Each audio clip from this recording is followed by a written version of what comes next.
Ayan, okay na to.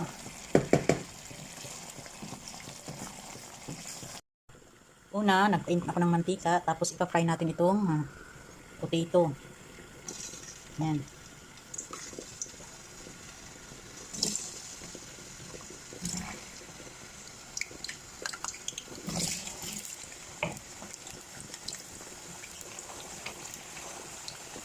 So, ayan. Hintayin lang natin siya mag-golden brown.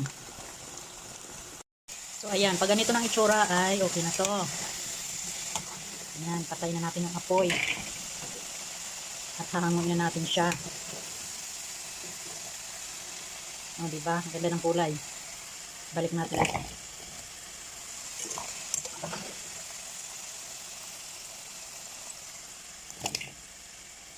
So, ayan, mag-start na tayo magluto. So, ayan, naglagay lang ako ng konting oil sa ating pot. Then, ilagay natin yung ating chicken. Takpan lang natin kasi natalsik. So, mamaya balik rin natin yan. Yan, check natin.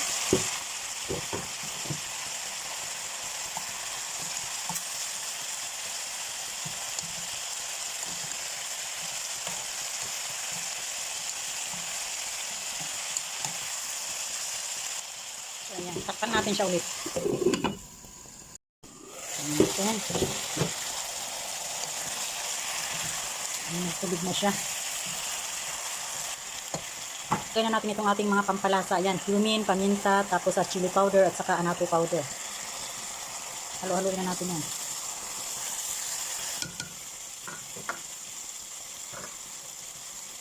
Tapos itong ating garlic, bay leaves, pamintang buo, tapos sibuyas. Ayan. So, mix-mix. Sarap nito mga kakusina. Bagong recipe ito.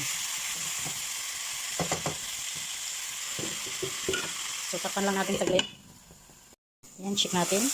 Wow, bango.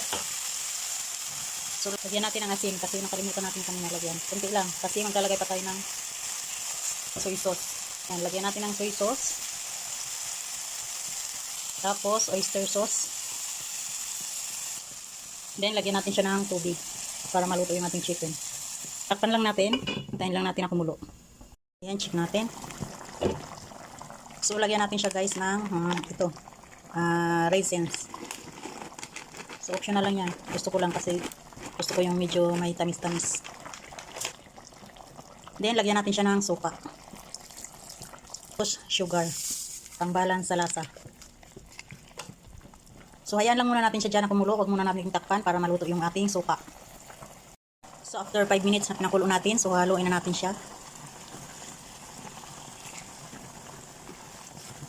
Masarap, ang bango. Tapos, timplahan natin.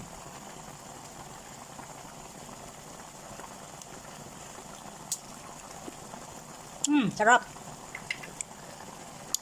So, ilagay na natin yung ating potato na fry kanina. Ayan.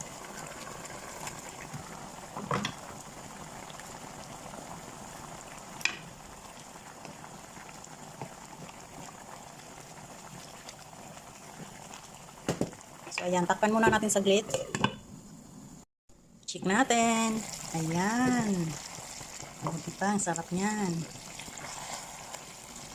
Natutuyo na yung ano niya, sauce niya.